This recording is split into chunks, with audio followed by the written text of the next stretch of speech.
that such a concern and such a statement could only have arisen because of two modern discoveries, that of gluten and that of celiac disease. We start with the lab. And now we've got maybe another menu has taken over, Margaret. We had a floating window there that had something about other controls, and now okay, here we go. In the 2nd century of our era, the medical writer Aretaeus of Cappadocia had identified a kind of disease which he called prosaically enough coliacadiastasis, simply meaning a disposition of the bowel.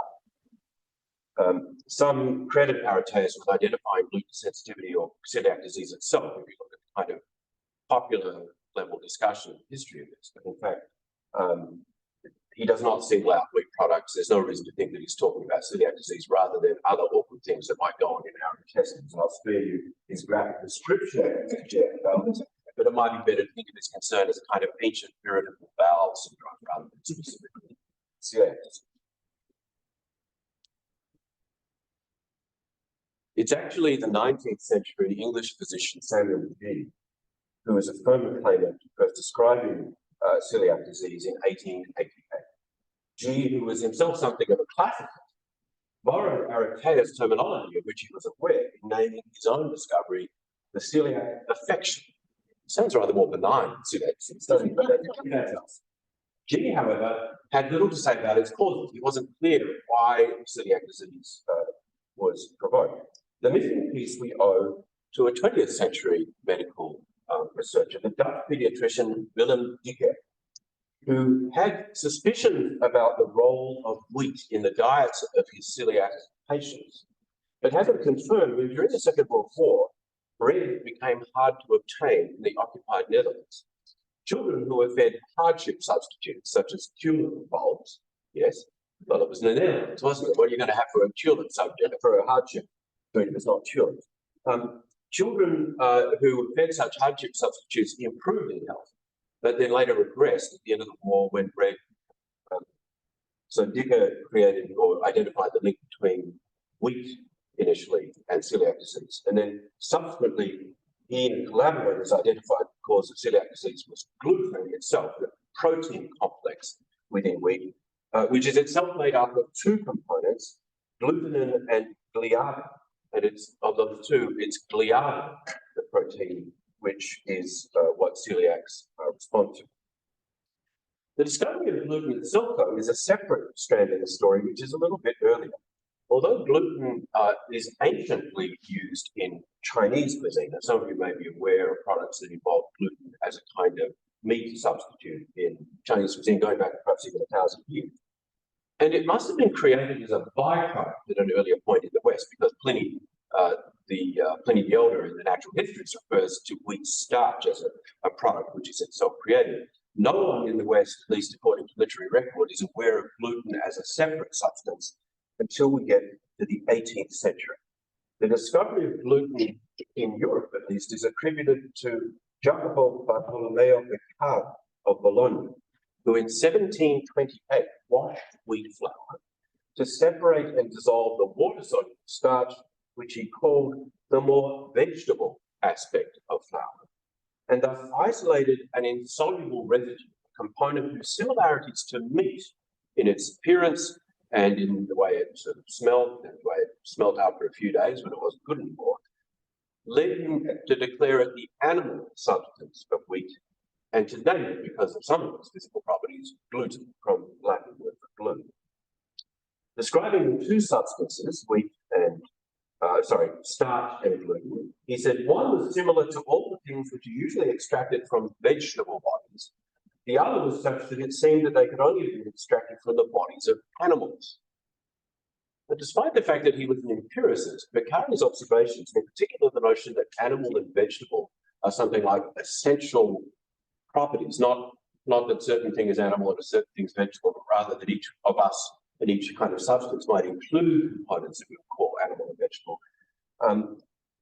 These are not merely descriptive categories. These owe much to the earlier natural philosophy, still strongly dependent upon the same sorts of theories that were held by ancient medical writers like Galen and, of course, Aretaeus.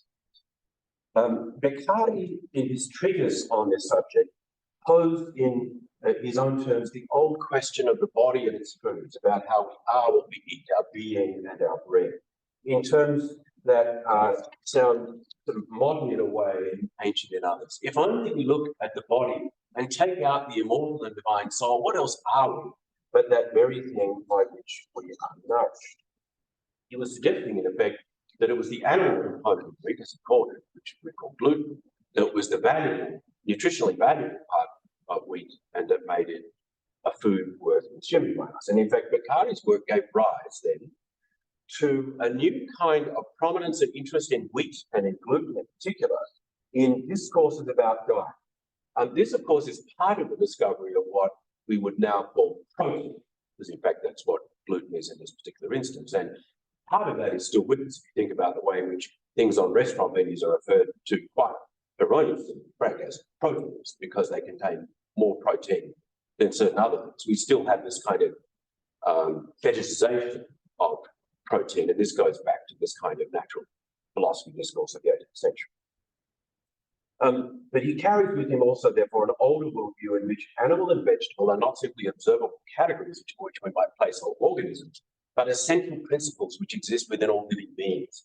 And thus the idea, in fact, became that because the animal is superior to the vegetable, that the true essence of wheat must also be its animal substance, even though it's a vegetable, and therefore that the gluten in wheat was what was really valuable. The burgeoning industry of dietary and culinary science of the 19th and early 20th centuries waxed eloquent about this animal affinity with the glutinous character of wheat and bread, which allowed the categories of animal and vegetable food to shift from being about a particular foodstuff as one or the other to being ways of categorizing the substance or the content of foods in ways that are still familiar to us. Gluten was sometimes then used to refer to any protein complex that existed from a vegetable source, and tended to be regarded as the really nutritious part of diet from those sources. Sometimes the animal idea shifted to the language of a particular food being flesh-forming, and that's actually closer to what someone who really knows something about science would say protein does. Protein does have the capacity to do cell building and so on. But it also invoked, I think, an older set of ideas that are more Aristotelian than they are empirical, about humanity as an essence and the way in which food itself sort of helps to create our very being. In slightly more clinical and scientific circles, the equivalent way of referring to the positive nutritional value of gluten and other proteins became nitrogenous. So nitrogenous foods in the 19th and early 20th centuries were the things that were seen as being genuinely valuable. John Harvey Kellogg, well known to all of you directly or indirectly, was perhaps the greatest American apostle of placing cereals within diet in a way that had previously only been accorded to meat. Kellogg was, of course, an advocate of not just for cold cereal, but for vegetarian foods in general, argued that this discovery about the nature of cereals containing flesh-forming nitrogenous material allowed cereal to play a greater part in human diet than had previously been assumed. This, of course, has had a lasting impact on food waste.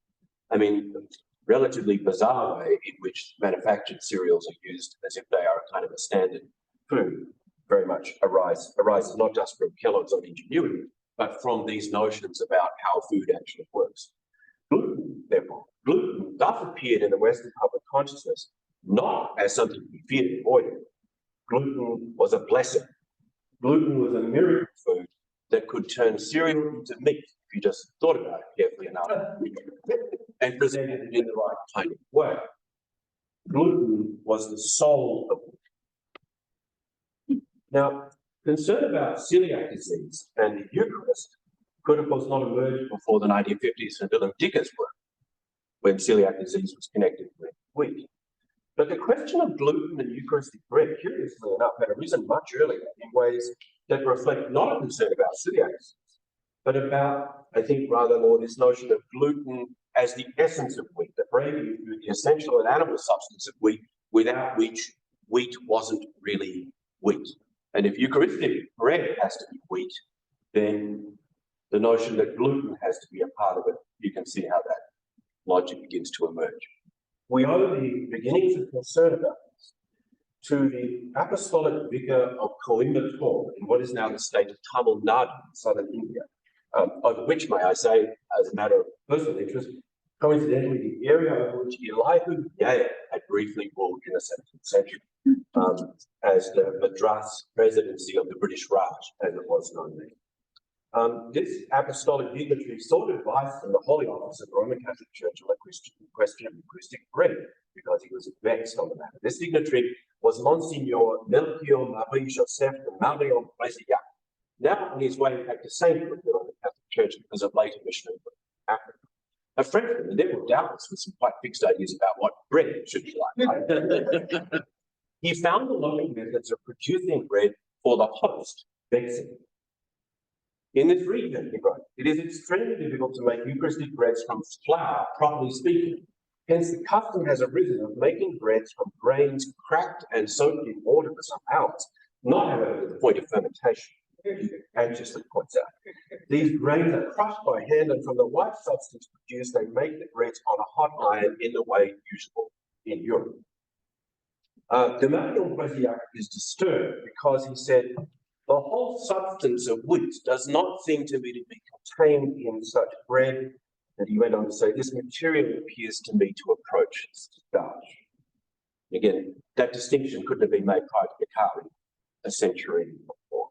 Monsignor de Marion Bresillac thus reflected the prevalent view that gluten was the preeminent part of wheat, the thing that made bread worthy in, even if it hadn't been consecrated, because it was life-giving in some kind of natural sense. And in this case, presumably, what therefore made it fit to be the sign of new life and the bread of life in the Eucharist. Interestingly, his retreat address to the local clergy of Coimbatore described the Eucharist in terms that seemed to meld this 19th century nutritional science with traditional sacramental theology. He says, to you who nourish yourselves daily with the fortifying bread of the Eucharist, he speaks of this heavenly nourishment, this bread of grace, this Eucharistic bread, which brings us the power of continuing the long journey. Now, the source of his concern, the method of soaking and grinding grain rather than using flour, is far from incidental to the place in which it had arisen. Those of you who are Indian food aficionados may be beginning to get this straight. In Tamil cuisine, it is typical to soak grains and pulses of various kinds and to grind the wet mixture after a period of time in order to create batters, which are then cooked on griddles to create products, some of which are reasonably well known in some parts of the West Coast. Dosa, some of you will have eaten, appam, and others. These are batter breads, we would say, technically, breads which are made from a slurry created directly from the soaked whole grain, rather than the process of grinding dry flour as the intermediate way that grain turns into bread. Wheat-based versions of appam and dosa are known, but not so common. Most of these are made from soaked rice or lentils. And since wheat is historically much less significant in South India than North, and yet wheat was nevertheless treated in this way in the local foodways. So Tamil women, almost certainly, charged with producing Eucharistic bread, had apparently turned to the time-honoured methods of their own foodways, wet grinding soaked wheat, and thus perplexing Father Marion Bresillac. Despite the fact that he's concerned that this stuff might only be starch, there is nothing in this description that suggests that gluten or anything else was removed from the resulting slurry or batter. It was only the fact that it was a wet mixture from the outset rather than made from flour, which his own European sensibilities expect. The whole novice, to whom he wrote in deep concern about whether the Eucharist he was celebrating with his clergy and with people were valid or not, confirmed his concern, and in response declared, although these breads were probably valid grudgingly, they declared that the grain should first be turned into flour and that bread should be made from that, modo in Europa usitatum, in the European way. So while the anxiety of Monsignor de Marion Bresillac seems to have felt was actually based on descriptive concerns, is this stuff really bread?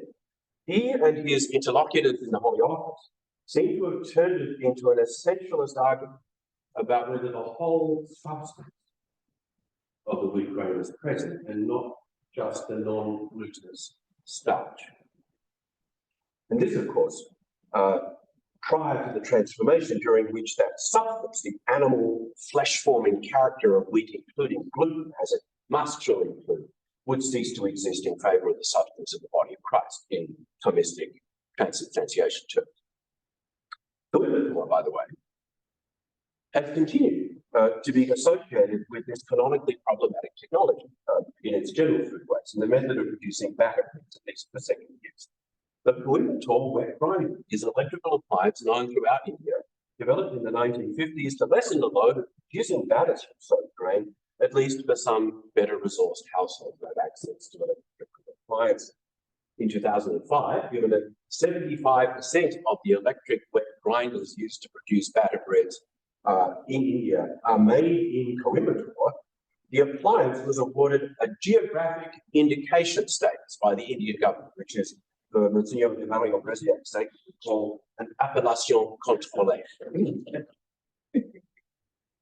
This case was kept under the eye of specialists in canon law through the following decades, long before the identification of celiac disease. It was published in the annotated Acta Sancta Sedis, the precursor to Acta Apostolicae Sedis, which is the collection of all the papal authoritative documents. It was republished in Gaspari's Codices Juris Canonica Fontes, which is a compendium of canon law. In 1900, it was published in a standard compendium of decrees of moral theology, the Enchiridion Morale of the Jesuit Boccheroni, among others. This wasn't, however, because of concern of celiac disease. No, it wasn't because of other people coming across wet grinding. It was discussed in the most influential manual of canon law of the earlier 20th century, 1921, by Felix Capello, S.J., also, by the way, the subject, as Monsignor de Mario Brasiac, is a subject of a cause for sainthood. In his Tractatus Canonica Moralistis Sacramentis, Capello pondered the question of the valid matter of the Eucharist. What does bread have to be like in order for it to be fit to be confected as the Eucharist? And he commented on the recent Code of Canon Law of 1917, which stated merely that bread be, quote, pure wheat and recently made, so that there is no danger of corruption. Capello, in his commentary, invokes the traditional scholastic idea of a communis hominum aestimatio, the idea of a common human opinion about whether something is the thing that it purports to be, as basis to determine whether bread is indeed bread, which is, again, a descriptive approach to the version. However, his detailed discussion reveals the persistence of more essentialist elements in his determination of what Eucharistic bread should really be like. Capello considers the varieties of grains that might be used and treats two categories separately, one as allowable and one as not. The first allowable set are the frumenta. Apart from wheat, these include spelt, fava in Latin, which many of you know as faro, other hummed wheats such as emmer, rye, and durum wheat. The other excluded materials consists of barley, oats, chestnuts, rice, potatoes, maize, beans, etc., all of which are listed only to be dismissed summarily as unfit for the production of Eucharistic bread. There are a couple of curiosities about this list, and those of you who know a little bit about this stuff see perhaps the most obvious one. Why is rye acceptable and barley is not? Neither of them, both of them are glutinous, both of them are wheat alternatives and so on. Well, I think that this is not just an academic exercise, and no, he wasn't a plant biologist. Capello is listing in the right-hand column that you see, perhaps with the exception of almonds, hardship foods that poorer Italians of the 1920s may have been tempted to treat as substitutes for wheat under trying circumstances, which in Italy of the 1920s were not few, you may recall. In fact, just 3 years after the publication of Capello's Tractatus, Mussolini would launch his Battaglia del Grano, a battle for wheat, seeking to drive production up to make wheat more accessible to Italians and to lessen dependence on expensive imports. Not completely clear. Capello also considers the question of whether bread could properly be made from wheat starch alone. Well, I said the reason's not completely clear. The reason not completely clear, other than the fact that he was reading the case of our friend Monsignor de Mario Brasiac, which turned into the standard case law on whether and how Eucharistic bread is valid. No one that I'm aware of is suggesting that bread for the Eucharist would be made on high starch, but the issue had been raised in that case, and it kept getting repeated decade after decade. Capello's use of this example suggests the continuing influence of McGowan and more recent nutritionists in identifying that what was essential about wheat itself was gluten. While we don't find the language of animal substance in Capello, he does echo contemporary nutritionists of a century ago to the effect that gluten is the nitrogenous and hence nutritious matter in wheat. And he adds, returning to the more descriptive side of the question, that bread that was made without gluten would not be bread in the common opinion. Now, Capello, as we gathered, wrote on the eve of the fascist ascendancy in Italy. And just a few years after this, on the eve of the Great Depression in 1929, still under Mussolini's rule, when food scarcity was continuing to be widespread in Italy, the Sacred Congregation on the Discipline of the Sacraments issued an instruction about Eucharistic bread, addressing a number of abuses or dangers, especially the admixture of other flours or materials in the production of hosts. And this seems to have been common because there was a shortage, because it was tempting for shopkeepers and producers to, well, water down to quite be the right metaphor, but you get the idea, to adulterate their flour with other materials. It follows, they said, that bread made from another substance, or to which a quantity different from a material different from wheat is been added, so that according to the Communist Estimatio, wheat bread by no means constitutes valid matter for confection of Eucharistic sacrifice and sacrament. That despite or even because of the notional victories of these battles of range, wheat was so expensive, poverty remained widespread, and this curial intervention, which despite being, the central, of course, authority of the Roman Catholic Church is very much about Italian conditions at this time. This suggests that locally produced hosts, which may still have been the norm at this point, may often have been subject to such adulteration, or shall we say pragmatic adaptation, in order to save money. These documents of the 1920s have very different settings from the 1995 intervention of the Curia regarding gluten-free hosts. But we can nevertheless draw a line to how the Congregation of the Doctrine of Faith, the successor to the Holy Office, which had dealt with the problem in the 19th century, formed an opinion on the use of gluten-free bread signed by Joseph Capelrazzi. The 1995 bread, however, no longer focuses on the nutritive essentials as characterized in bread. Rather, it singles out gluten as the essence of bread more for a kind of functional descriptive reason in terms of the role of gluten in making bread. So, as you will be aware, I think gluten provides the elastic structure within which leavened bread is allowed to create the pockets of carbon dioxide that allow bread to rise. And so the emphasis here is that these low gluten hosts are possible, provided they contain an amount of gluten sufficient to obtain the confection of bread. The term used in the Italian original is panificazione, which sounds a little more interesting than confection. I don't know what the last time confected bread was. Panificazione, bread making. So long as there's enough gluten to allow bread making. Sounds okay. The document does assume what we know about the role of gluten in making doughs, and particularly in making leavened doughs, which of course, which will come back. In the accompanying commentary to the letter from Monsignor Antonio Miralles, he states, in the end, what is determinant is that one can in fact make bread, and not just in any sort of way, but the procedure used in making hosts should not run contrary to the nature of bread. So they've shifted from it being, is there enough gluten for this to have the essential nutritive quality that makes gluten into something that should make you want to eat wheat for the sake of your health, but rather into the notion that does this have sufficient gluten in order to make something you can recognize as bread? Now, the rationale for the presence of gluten has changed, but the emphasis on the fact that gluten has remained. Someone may now surely be asking, if you haven't before, how a rationale for gluten based on its physical role in making leavened bread can be harnessed to a practice of making Eucharistic hosts which are not leavened at all. In fact, these pronouncements seem to emphasize the possibility of leavening, even though in the Western tradition, leavening is of course avoided. The Western Catholic tradition, leavening is avoided. Anglicans do what Anglicans do. Eastern Orthodox, as you may know, insist on the Eucharistic bread being leavened, and are actually much more dogmatic about the necessity of bread being leavened than the Western Church is technically about the bread being unleavened. But the insistence, therefore, that something could happen but doesn't is an interesting kind of logic, isn't it? It strikes me as being perhaps related to the asceticism involving clerical celibacy, that it's actually assumed, and sometimes this even becomes a real issue, that someone who is understood to be fit for ordination to the priesthood in Roman Catholic theology has to be capable of being someone who could do the things that he's no longer allowed or supposed to do. And similarly, bread, therefore, is sort of has a kind of leavened celibacy inflicted upon it, right? Not being allowed to be leavened, but it's really important that it could be. Now, you may have detected certain problems in this already, but let me tell you what practicing bread making that I think the really questionable ones.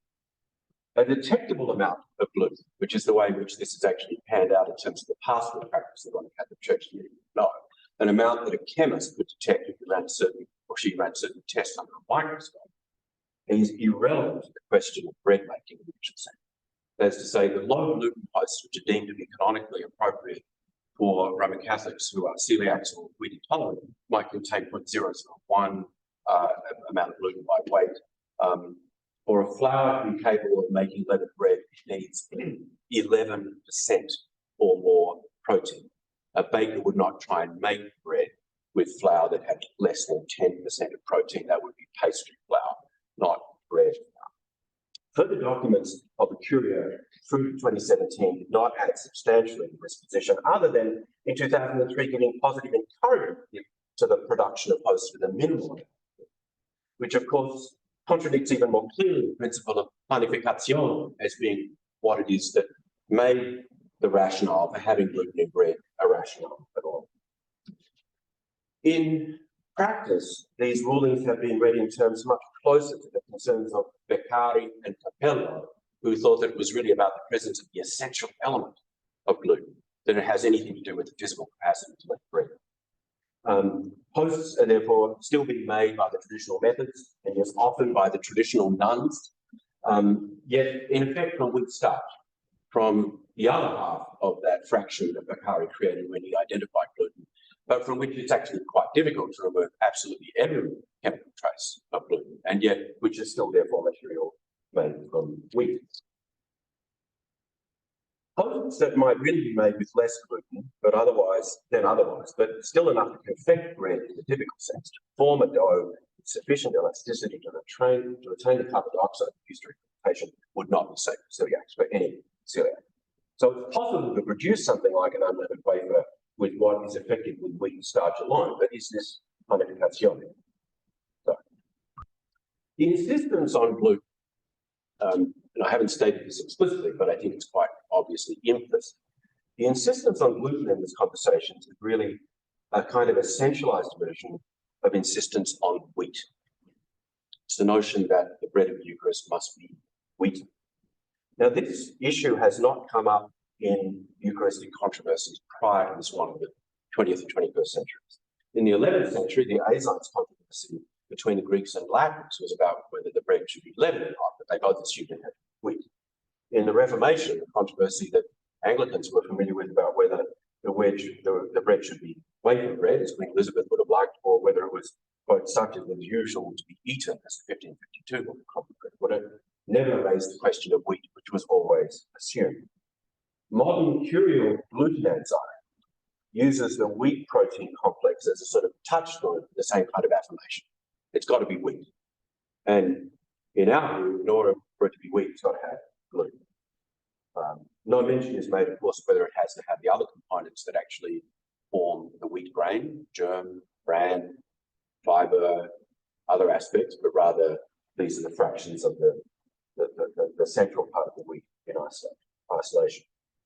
But the use of wheat is, of course, attributed in the West at least to the faithful imitation of the Last Supper of Jesus. And that's really perhaps the theological issue to which even Anglicans who find some of this bemusing might still have to come back to. The Episcopal Church has no canon like the one of the Church of England that I already cited, but there is a kind of quasi-canonical affirmation which does suggest that this is important. The language of the Chicago Lambert Quadrilateral. Yes, that's BCP page 877, which you takes, right?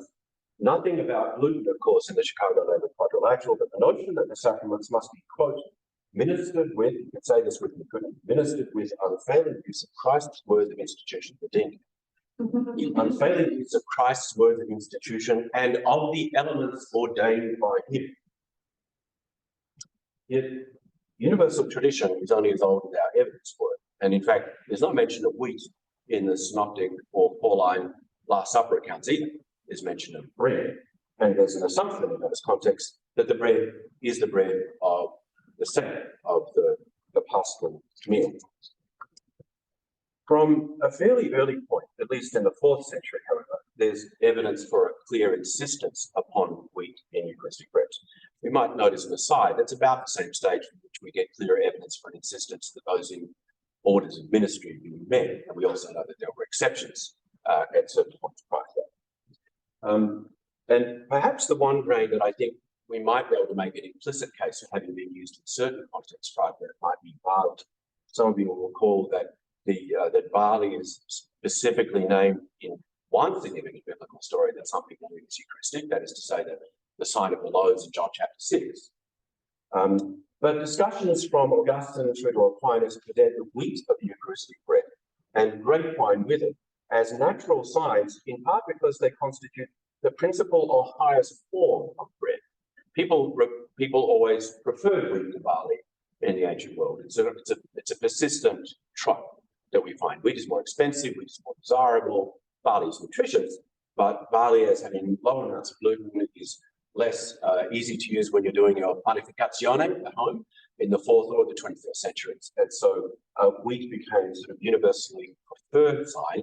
And the notion, which is perhaps more like those that we might find when we're thinking about things like vestments or architecture or music, that we actually want the aesthetically most appropriate, most desirable form of a particular sign to be used, is that perhaps the best argument there is that wheat should be the kind of normal for Eucharistic use.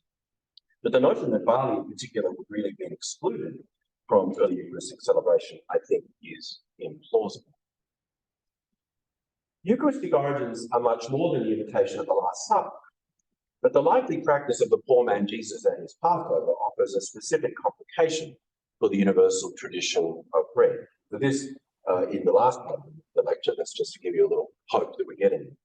I wish briefly to consider the evidence of the Mishnah, which of course is a little later in time than the New Testament, but which probably contains traditions that we could infer also apply to the practice and knowledge of Jesus and the first followers of Jesus, with regard to what bread at Passover or bread in general would have looked like. Now, matzah can be made not only from wheat, but from a whole set of grains, in particular 5 that are remembered as having been grown in the historic land of Israel.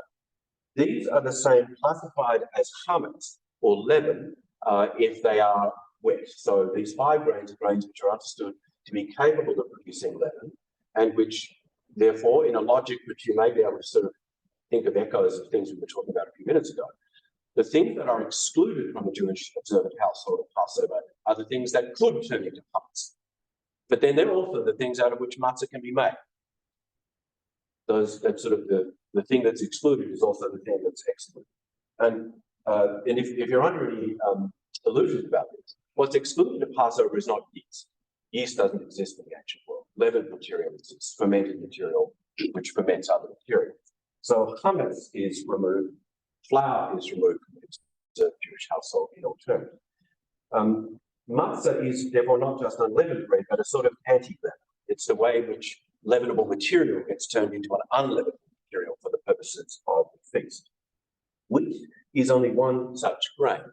For later European Jewry and their present descendants, the 5 grains are understood to be wheat, spelt, oats, rye, and barley. These are actually historically implausible as a set of grains that would have been a matter of concern for first century Jews, because oats and rye were almost unknown in the Levant. This is the way Ashkenazi Jews of a later time in different places thought about how they should interpret this text. More likely, may be multiple forms of wheat and barley, whole and through threshing, anciently identified in words that are no longer used to refer to the Afro-Italian group. Beyond this uncertainty of the actual 5 grains, many authorities debate more broadly other grains that could produce chametz and are therefore fit for matzah. On the one hand, they can be excluded, on the other hand, they can be made to matzah. The mission itself records some robust disagreement even about how to treat rice and millet, from which some forms of bread were made despite their lack of gluten. Despite this, defining these grains as chametz, which some of the rabbis wanted to do, was presumably based upon the way they behaved when fermented. That is to say, they swelled markedly as they were inoculated with the lactobacilli or the Saccharomyces fungus that is what sourdough is made. So Rabbinic halakha does not define the categories nearly as neatly as Roman Catholic canon law. Even if chametz is a sort of essential presence that has to be detected and excluded, it can exist in a variety of grains. And I think it must be interesting to the celiacs in our midst, or those with wheat allergies, that the oats are included in that Ashkenazic interpretation of those grains, and that there were debates about rice and millet, which are also not grains. Modern Jewish thought works something like this. The Encyclopedia of Jewish Medical Ethics deals with the question of the requirement to eat matzah at Passover for the celiac. And it simply says they can't eat matzah made from one of those other grains. They should eat matzah made from a gluten-free grain. The bread of the Eucharist does matter. These arguments about gluten may have been intriguing, but they may also have been baffling from the point of view of Anglican Episcopal pastoral practice. Surely our emphasis on inclusion means that we're sort of not worried about this, and why should we care what the bread of the Eucharist is? I'd like to suggest that while you probably detect a measure of sympathy on my part for the possibility of alternative grains and the possibility of non-glutinous Eucharistic bread, it's true. But I am not sympathetic to the notion that we should do anything like that because it doesn't matter. There are a number of sacramental controversies in our midst, some of which are elephants in the room that I will not name, where we find a curious mixture of arguments saying that we should do or allow something because it really, really matters, and we should do or allow something because it really doesn't matter. Generally speaking, I think our assumption about Eucharistic elements or about any other sacramental sign is that it matters. It matters because matter matters.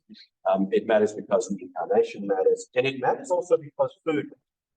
Food is not a neutral issue in our time. Late capitalism has presented us with a situation where we simultaneously produce food waste in terms that is just extraordinary. And bread, by the way, is among the worst post-consumer food waste items. So every time we pick up a piece of bread at the Eucharist and say something about it, we're saying something about bread in the context of food waste. We're also in a context where late capitalism manages concurrently to create food waste on an ecologically challenging as well as morally offensive scale, at the same time as creating food deserts for many people, often in ways that, of course, are racialized and otherwise, targeting in effect, if only passively, certain communities. So the one thing that I think we can't do is to say, let's eat whatever because it doesn't matter. If we want to do different things and consider different possibilities, it should be because it does matter. I don't have time to consider more fully what I would propose as ways of thinking about how we could think differently about the substance of bread and Eucharist. But I do think that among the things that have come up in this conversation from the Roman Catholic Church, this notion of the communis aestimatio, the common notion of what constitutes bread, is potentially useful. Bread of Eucharist still has to be bread. It has to be something that looks and seems to be bread, recognizable to us relative to our food waste. And of course, our food waste is culturally different. So this isn't necessarily a universally answerable question in every context, just as a coimbator situation would be. But does this seem to be bread is a good place to start. This could be perhaps then be taken over with notions such as that of family resemblance. Is it like enough to what I consider bread to be something that in our community can be celebrated in a way that connects us not only with one another, but also with the Passover of the poor man, Jesus. I do have my own, as a bread tragedy, my own sort of biases about what Eucharistic bread should be like and not like. I find it interesting that in contexts where we find the opportunity being grasped in the Western modern world to bake our own bread, very nice bread of Eucharist, by the way, today, as far as I can tell. But often the temptation is that the bread is leavened with baking powder rather than yeast or sourdough, and that is stuffed full of amounts of sugar and oil that make it almost as unrecognizable as bread as the wafers of the tradition are. And I refer to those breads, of which today's was absolutely not one, to be clear. I refer to those breads disparagingly as the liturgical scone. And it seems to me that the serious theological point here is that the notion of making bread as sweet and enriched as possible because we'd like it to be something like dessert is the sort of appropriate sign for a faith and a church which no longer understands Jesus to be the life of the world, but Jesus to be the dessert whose spiritual lagniappe will add something to the rest of your life, which is basically being constructed by means other than theological and religious ones. The Eucharist of the poor man Jesus was the bread of affliction. Ask a Jewish friend what they think about eating matzah. It's boring. It's actually very basic. It's not, Sephardi matzah isn't even crunchy like the Ashkenaz stuff. It's actually not meant to make the participant think about how sweet and good this is. It's actually meant to make us think about our dependence on God. So I conclude with another case where the Western version of the communist estimatio, the common view of bread, shudders under the weight of its cultural and historical inquiry. The Eucharistic bread to which many of us have mostly communed, the ubiquitous wafer of Western tradition, which I offer to you now in a particularly egregiously terrible example. But it's interesting, by the way, how this is sort of now de rigueur in many native church contexts. We wouldn't think that wafers should be something that they would have to be beholden to. The wafer, which, by the way, is absolutely valid matter. I'm not getting into those things, right? And I celebrate with wafers more often myself in my context. But the ubiquitous wafer of Western tradition, which is now even more plastic single-serve disposable cup of the megachurch, fails to meet any historic or contemporary communist estimatio about the nature of Eucharist. These wafers, which are also made from dough, not from dough, from batters, which interestingly enough is more like the bread of Coimbatore, which causes such a fuss. And they're cooked not in ovens, but on irons. These constitute the typical Eucharistic bread of Western tradition. They evoke that liturgist bon mot that where I come from, at least, we attribute to the late Aidan Kavanagh, OSB. He's said to have observed that the problem with believing in Eucharistic transformation isn't believing that the wafer is the body of Christ. It's believing that it's bread. Thank you.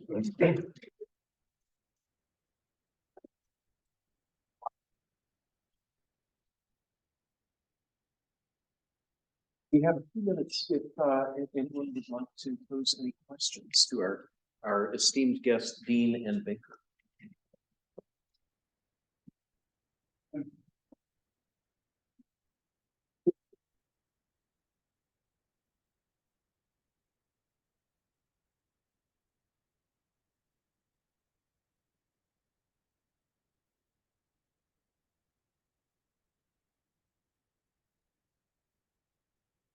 Works without having to assume that it's wheat, although I think the framers of the canon assumed that it was wheat. But I think that just as with other products, if we think about the ways in which we prepare meals for ourselves, or perhaps especially if we prepare meals for guests, we probably think about, I want this to have a certain quality. I want this to be something that I feel that I could share with guests and others. And while I don't think that we can sort of codify that, I think it's another one of those cases where we know what it is when we see it. We don't use stale material. We don't use moldy or material that's otherwise unappetizing or that isn't otherwise nutritious. So I think for me that might also come back to things like the way in which it's prepared. And those of you who have actually taken part in preparing Eucharistic bread perhaps may have your own stories about how I think doing that becomes, I don't like the term spiritual practice, I have to admit, but I'll use it for now. It is a kind of spiritual practice. It's something which is like a form of enacted embodied prayer, or can be. Now that's not about the matter, but about the preparation. But I think that Eucharistic bread deserves to be prepared with due care about the selection of ingredients and the process of its preparation, just as we take due care about the performance of the liturgy itself, rather than assuming that just as the furnishings of the church shouldn't be things which are tatty and cheap things that we wouldn't have in our own homes, so too we should take whatever care we can, with the proviso always that Jesus is going to show up in the tatty Eucharist and home just as Jesus will show up in the grand one. So that's not the point. It's not about whether God's promise is kept if our Eucharistic signs are not really adequate to what God has promised in the Eucharist. It's simply that, of course, as in every other part of our life, we're called to respond joyously and effectively to the fact that God has called us in Christ, and therefore the things that we give, and I think the Eucharist, this is another lecture, I do think the Eucharist is a sacrifice, and I do think that the material elements of the Eucharist are the heart of that sacrifice, and that they, of course, should, as all sacrifices should be elements which are worthy of being offered to God, even though God has no need of them, and even because any offering is unworthy, nevertheless we do it. Please. When we think about non-Western cultures and adopting local materials for their Eucharistic practice. Yeah, this is interesting, and I've heard debates even among such folk. I mean, there are 2 or 3 versions of this of which I'm most well aware. Folk in the Pacific who are closer to where I come from, who think of, wheat is quite foreign, and so coconut products, for instance, come up there. In East and South Asia, rice products come up as possibilities, and so I don't have a straight answer to this. I have 2 observations.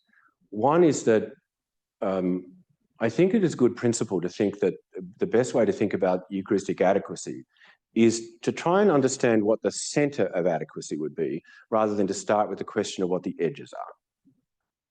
So for me, it is important that what the Chicago Lambeth said, or what the Church of England canon said about wheat bread and grape wine, remains the historic core and what we would consider to be the norm. The places where we sort of fall off the edge, I'm not quite sure, but I'm not going to tell the Pacific people celebrating with coconut products that their ritual is not Eucharistic, even though it disturbs me a little. My one other concern or comment about that is that if my ancestors had celebrated Eucharistically with the native foodways of their own culture, they would have celebrated with barley bannocks and with beer. Wine and wheat bread were exported around the ancient Mediterranean by the Romans, who happened to have very similar foodways to the Jews, interestingly enough. A lot of other ancient Near Eastern people were not grape and wheat people, they were barley people. Like the Egyptians were barley people, the Mesopotamians were more barley people, not so much grape wine. So the reason that the Church of England thinks that grape wine and wheat bread are significant signs for it is not because they're quintessentially English. They're not at all. They're quintessentially Roman, and they reflect the influence of Roman conquest in late antiquity, and subsequently the influence of Norman and other, Western Christianity subsequently. So taking those elements to other parts of the world where they are foreign is not new, and not something which others have not done before, even to the rest of us. It doesn't solve the problem. Therefore, I would rather not say that the rice or coconut Eucharist is not Eucharistic. I wouldn't want to say that, but I would like to ask how it relates to the tradition of the poor man Jesus, for whom wheat bread and grape wine were his staple foods, and for whom, it's hard, isn't it, to work out how the diachronic and synchronic aspects of this work. Some things we can't do the way Jesus did, or the way his first followers did, but in other ways we seek to express a faithfulness in imitation, even of things like grapes and bread, not because they're quite the same as love, but because they connect us, they anchor us historically to that reality. But you would also gather that and this wasn't quite your question, so forgive me for reiterating it, that I think that we should also be considering carefully how to provide means of Eucharistic celebration to those who are not necessarily able to participate in the forms that we're used to. But that doesn't mean that those forms aren't important. That's the both and, I think, that can be hard to get here. Yeah, thank you for that. That was fascinating. So one of the things that I was contemplating as you were speaking is there's always conversation about the stuff that is used, like what counts as bread, what is used to make bread, and I'm wondering about the role of the body broken. That's some symbolic importance plays into it, and to think about the cup, right? This is full, common cup versus individual cups debate. So It's not so much about the wine, it's So the about- actions and the vessels are not just the substance, right? Yeah, Yeah. and so like, how much the ability of it to be something, Anglicans aren't necessarily the best on this when you have a tiny wafer like this and a congregation of more than 10 people. Yeah. It's not gonna do much, but I do wonder about, that ability to break. Yes. And to share Yeah. in a way that some of these things maybe don't do. I mean, is that playing in at all? Have you seen that? Yeah. Considered that kind of. I've thought about some of those things too, and I guess I would actually want to think that we could apply some of the same logic I was trying to use with our colleague here about norms and other possibilities for that too. So for instance, the prayer book of this church specifies in its directions for the celebration of the Holy Eucharist that there be one cup and an additional flagon on the table, and then we bring another cup, and people don't actually drink from the same cup. But the symbolic point is made in the course of the celebration that the unity of the cup still has significance, even if not everyone drinks from the same cup. By that logic, for instance, I was not one of those who thought it was such a bad idea that people should use individual cups, at the point when there was sort of a more obvious kind of concern about the pandemic thing. Not because I don't think the symbolism of the one cup's important, but because I think the relationship between the importance of the symbol and its capacity to act it out in a real pastoral context has to be judged on a situational basis. For breaking, that's one in which we're often guilty of that, aren't we? Where it is. Let me take a bit further from what you hinted at. It is funny for Anglicans to be sniffy about Presbyterians using little cups when we hand out little wafers. It's no better as a symbol. I think the way this prayer book emphasizes the fraction as an action, whether or not everyone actually participates in the particular piece of bread that's being broken, is sort of an analog to this, that not everyone's participating in exactly the same cup, not everyone's participating in exactly the same loaf, but the actions which bind them together create a kind of commonality there. I would tend to agree, if this was what you were sort of perhaps hinting at as well, Hilary, is that my ideal Eucharist would be one where we could have one loaf of bread in which everyone participated and one cup from which everyone drank. And sometimes those take place and sometimes they don't. And I guess that once again, I'm going to rely on Jesus showing up for the people who get one piece of bread and the people who get another. Yeah. Spend a lot of time talking about the past and sort of our colonial past and sort of Eurocentrism, all this stuff. Have you given any consideration to the future in terms of, terraforming Mars 150 years from now? The church is not here on a different planet. Yeah. And sort of what the implications of this research moving forward into a place where it may not be rectified at all. That's an interesting point. And I suppose my short answer is no. I'm afraid that terraforming Mars has gone into a category. This is a confessional statement. It's gone into a category a little bit like buying Teslas at the moment, which is to come back and ask me about it in 5 more years when that crazy guy isn't in charge of the idea, But it is very interesting, and so that takes it. You're taking us more beyond. I think, if I may, you're taking us to the question of not just is this grain the same grain that Jesus used, but what if grain and wine don't exist as such, for instance? What if the ways in which human beings find nutrition is different from that? That takes me to an area where my own imaginative powers probably don't play out. But it is possible, of course, that there will be forms of, human life in which the ways in which we eat and drink are not recognizable to us, just as perhaps some of the things we do for eat and drink would not be recognizable to those of 2,000 years ago. The thing that pops into my mind when I say this is a line that was quoted in some of these arguments about the General Synod canon, where the Bishop of Lichfield reminded people, he quoted from one of their contemporary documents, but it actually goes back to the Book of Common Prayer, that in a case where someone can't receive from the Eucharist, they are to be assured that those who, wish to receive and are appropriately mindful of what it is that the Eucharist does are recipients of the Eucharist. How those signs could be re-expressed in ways that might even not be culinary or dietary is an interesting question, but one let's put all our imaginations to work. Yeah, thank you. Thank you so much, Sheila. Thank you. Okay.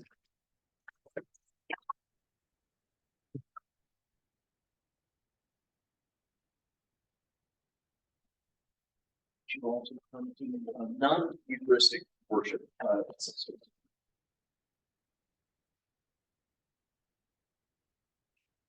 And consider the books that are.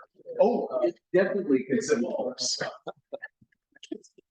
Thank you for your. Thank you. That was wonderful.